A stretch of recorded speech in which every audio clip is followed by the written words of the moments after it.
vraiment important. J'ai beaucoup apprécié son travail. Je profite de l'occasion pour le féliciter. Je pense que je ne vais pas commencer ce travail-là. Je vais peut-être passer le micro à Marlène pour qu'il puisse avancer le débat. Voilà. Je pense qu'on ne peut pas être plus éloquent que les analystes. C'est leur spécialité d'analyser les pièces de théâtre. Et nous écrivons et parfois nous n'avons même pas conscience de la profondeur de certaines choses que nous écrivons. L'exemple, c'est cette belle analyse que Well vient de faire sur les chiffres. Je ne l'ai pas fait exprès, mais je pense quand même que cela est venu comme ça de mon subconscient. Je pense que le subconscient a lui-même mis les choses dans cet ordre-là, de façon à ce que cela soit harmonieux, sans que mon conscient ne soit forcément au courant de cela. Donc je pense qu'ils ont fait un travail très intéressant. Je pense que maintenant, moi, je vais plutôt répondre à des questions s'il y a. Merci. J'aimerais tout d'abord dire merci à certaines personnes qui sont ici ce soir. D'abord l'éditeur, Monsieur Eka, le directeur des éditions Audi, qui nous a suivis depuis ça fait longtemps, avec le texte et le livre. Et j'aimerais dire merci aussi à certains de mes parents qui sont ici ce soir. Il y a M. Jean-Marie Tila qui est en face là, c'est mon grand frère. Il a été monsieur qui a fait longtemps la TVT, mais moins jeune que le connaître. Donc, c'est qu'il y a beaucoup qui ne le connaissent pas et qui a pris sa retraite depuis quelques années. Donc, il a bien voulu venir voir ce que je fais. Souvent, quand je dis que je n'ai pas de temps, il y a une rencontre littérature. Donc, ce soir, il est là, je crois qu'il l'a vu.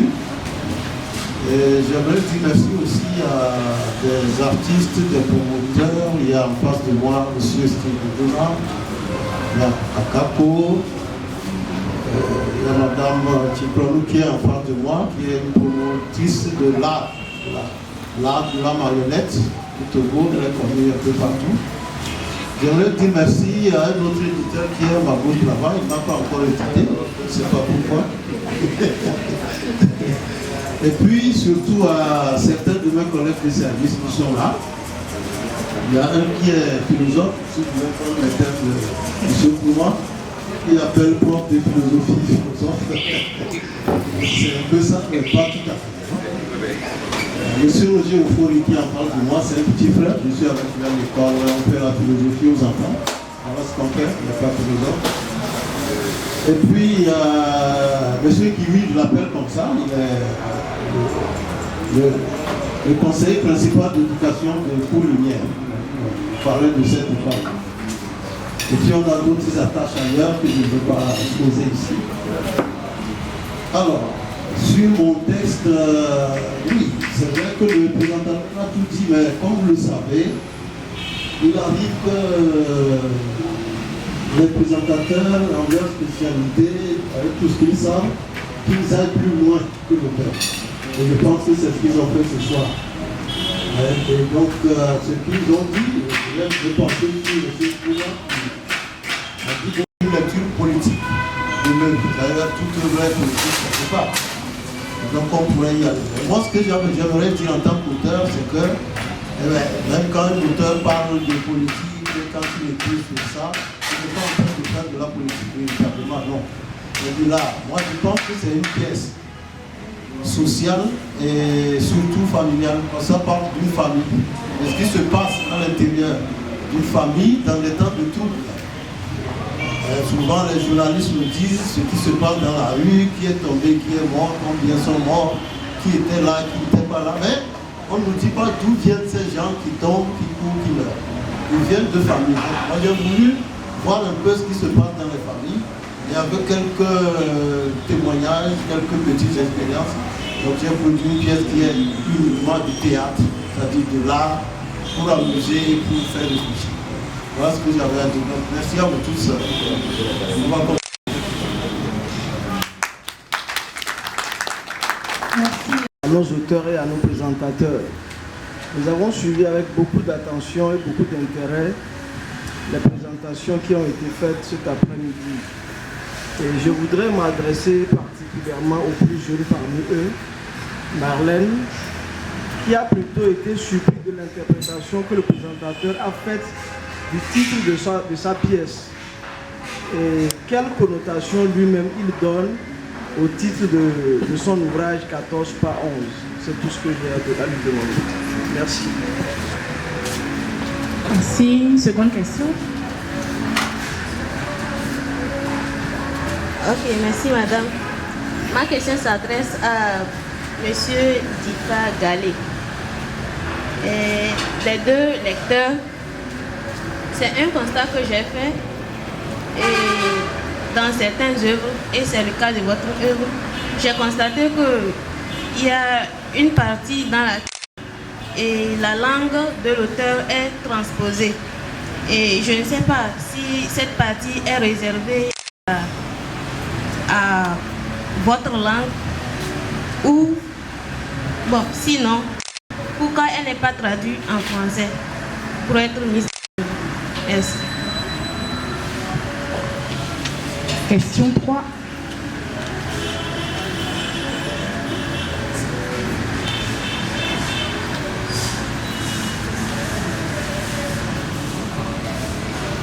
Ok, je tiens à remercier les professeurs ici présents.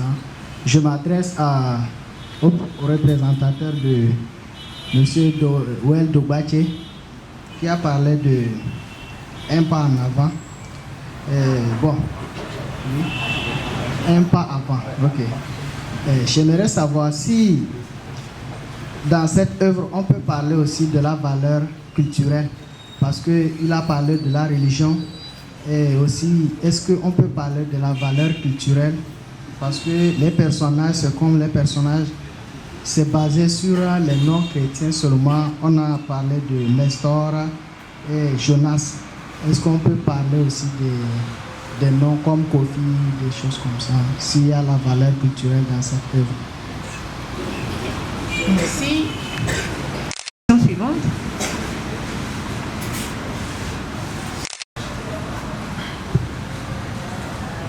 Ma question, c'est par rapport aux intertextes dont chacun des présentateurs a relevé dans chacune des ouvrages. J'aimerais savoir si les intertextes dont parlent les ouvrages sont faits à dessein par les auteurs eux-mêmes, ou c'est juste inconsciemment qu'on retrouve les intertextes dans les pièces de théâtre. Merci. La question adressée à qui? Aux trois auteurs. Okay.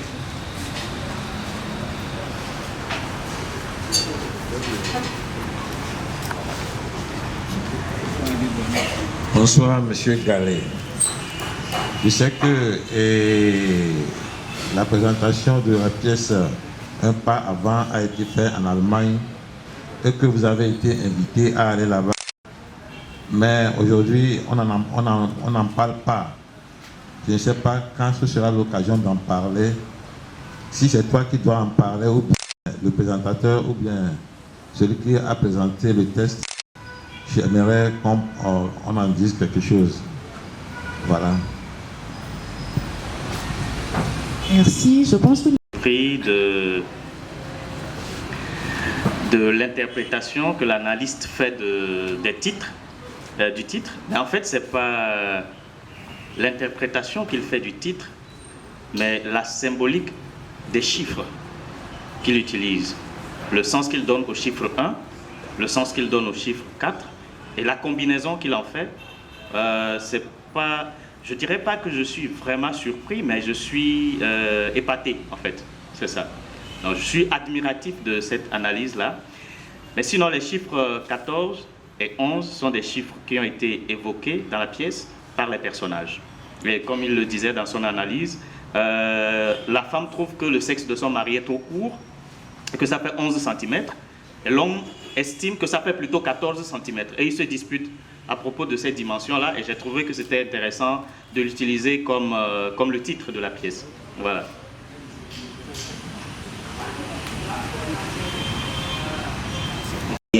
l'auteur aussi qui est parmi nous, et c'est un privilège d'avoir Hubert avec nous. Hubert, bienvenue et merci pour ta présence. J'ai eu j'ai remarqué que c'est moi qui ai reçu plus de colle pour le moment. La première question, c'est par rapport à la transposition de la langue de l'auteur. On veut parler de l'Évé ou du Mina. Cette partie n'est pas traduite en français, c'est la question. Est-ce que c'est réservé juste à mon petit club de ceux qui parlent ma langue? Eh bien non. Au fait, dans la pièce, à la page 20, pour ceux qui ont l'ouvrage devant eux, il y a la chanson, il y a cette chanson, et il y a deux chansons dans la pièce, par exemple, page 20 et page 54. Je prends toujours soin de traduire tout ce qui est de ma langue, parce que mon public est plus vaste que mon village, que ma maison. Et mon public, c'est le monde. Et d'ailleurs, même ça me donne l'occasion de vous dire que c'est aussi, quand on traduit, il y a d'autres personnes qui nous font des reproches, qui nous disent qu'on traduit ça pour les Blancs. Mais chaque fois, je fais l'effort de traduire cela. Donc, j'espère que c'est bien de cela que vous parlez. Mais les proverbes, pour les proverbes, c'est un peu délicat de traduire comme ça, des fois, le contexte dans lequel est utilisé ce proverbe-là. Elle explique, d'ailleurs souvent c'est en français, je transpose, et là c'est déjà traduit. Donc voilà comme la réponse que je peux donner à cette question. Par rapport aux personnages, aux noms importés, dans ma pièce par exemple, il y a Jonas, il y a Nestor, il y a Max. Oui. Aujourd'hui, nous sommes en 2020 et si on fait une petite enquête dans cette pièce et on demande le nom, je peux me mettre mon doigt au feu, je vais me brûler si je rate, qu'on va donner tous des noms importés. Presque. Quand tu vas chercher un ami à la maison, tu donnes son nom, on se demande qui c'est, on ne le connaît même pas. Et nous ne sommes plus seuls avec nous-mêmes, jusque dans nos traditions, c'est vrai. Mais ici, si je prends Jonas, c'est choisi à dessein, puisqu'il y a une référence aussi à la Bible d'ailleurs. Donc ça va dans le même sens que ta question. On ne peut pas faire comme s'il n'y a pas le christianisme, ou il n'y a pas les autres religions qui a. Mais dans la pièce, on va voir aussi la présence de ma tradition, ou bien de mon milieu culturel, que par la danse des chasseurs, par les funérailles, par tout ce qu'on peut trouver. Donc c'est vrai qu'il y a cet aspect qu'on peut peut-être reprocher, mais moi je me dis que c'est pas la peine de se voiler la face. Si aujourd'hui on est dans un environnement on est envahi de partout, on est tous baptisés, même si on va au village faire les rites traditionnels, on est baptisés, confirmés et tout ce qu'on peut dire. Voilà, donc c'est ma tentative de réponse que je peux faire. Je ne rejette pas, c'est vrai, c'est un constat qui est tout à fait vrai. Voilà.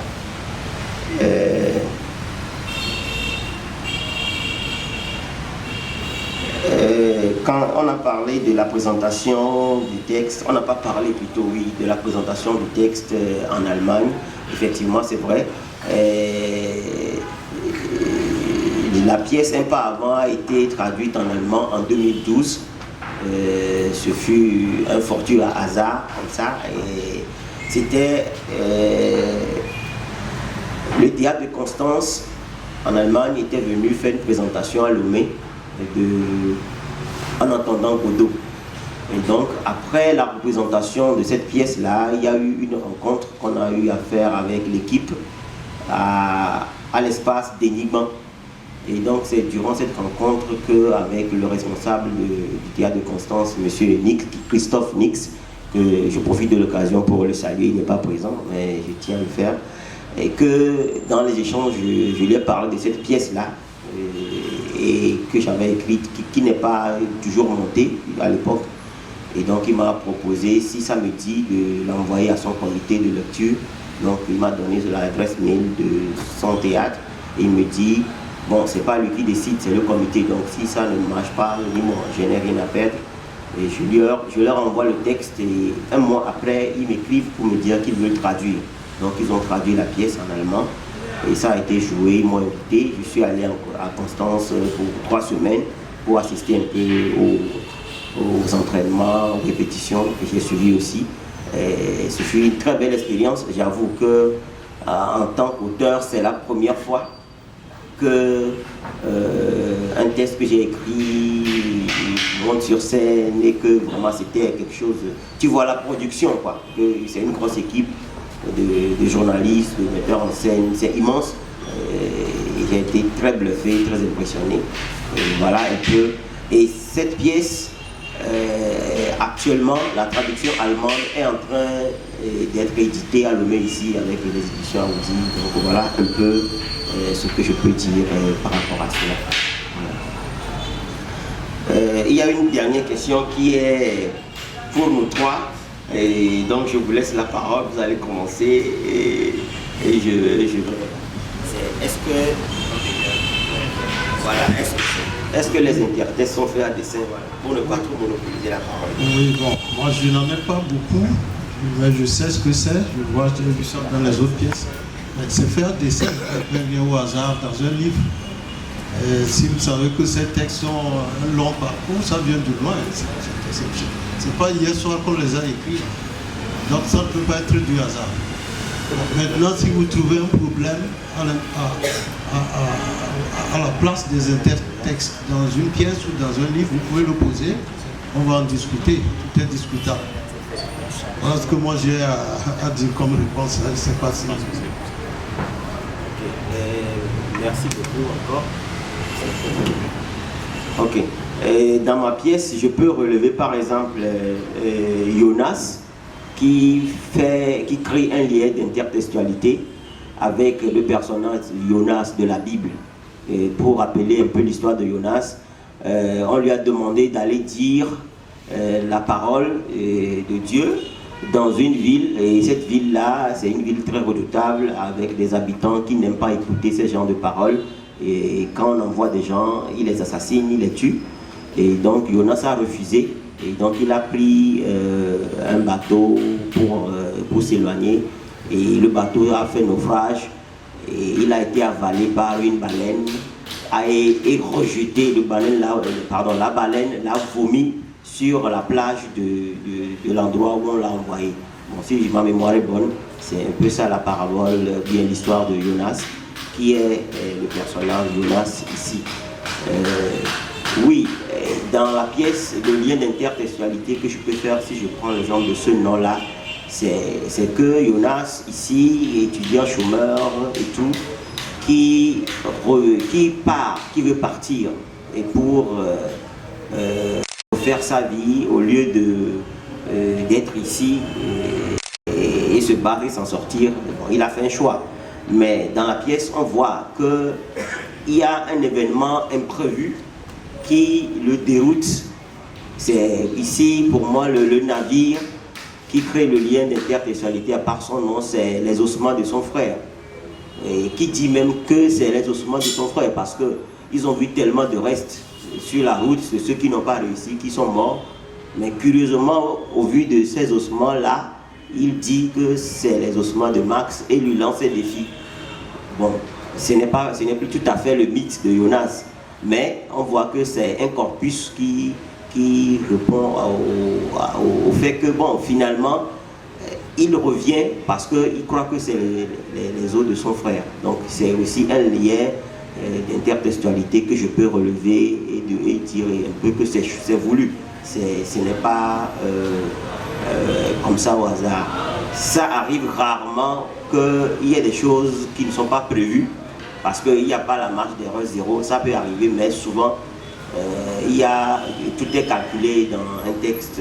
Marlène qui dit qu'il ne savait 14 pas 11, c'est qu'il est un peu sorcier. Il y a des choses qu'on dit comme ça, et bien qu'on écrit, mais ce n'est pas du hasard.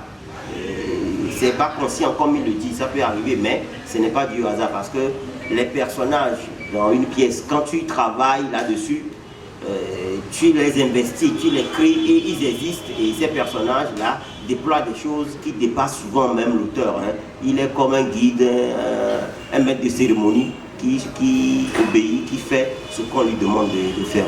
Donc, voilà. Bon, les auteurs ont eu à donner des informations, je dois dire, profondes par rapport aux différentes préoccupations. J'aimerais m'intéresser à la question liée à l'intertextualité. Bon, d'abord, il faudrait dire que quand nous parlons de l'acte de création, ce n'est pas anodin. Alors, c'est le fruit justement des lectures. C'est le fruit des lectures. Et donc, quand l'auteur écrit, inconsciemment ou bien consciemment, tout ce qu'il a eu à leur lire transparaissent ou bien apparaissent justement dans son écriture. Maintenant, du côté du lecteur, il faudrait que le lecteur soit justement un lecteur averti. Mais si le lecteur n'a jamais lu tel ouvrage ou tel autre, il ne peut pas arriver justement dans la pratique de la lecture, il ne peut pas arriver à déceler justement ces intertextes. Donc disons en résumé que l'intertextualité est un acte conscient et inconscient. Il y a les deux aspects. Par rapport à la question liée à la valeur culturelle, au même moment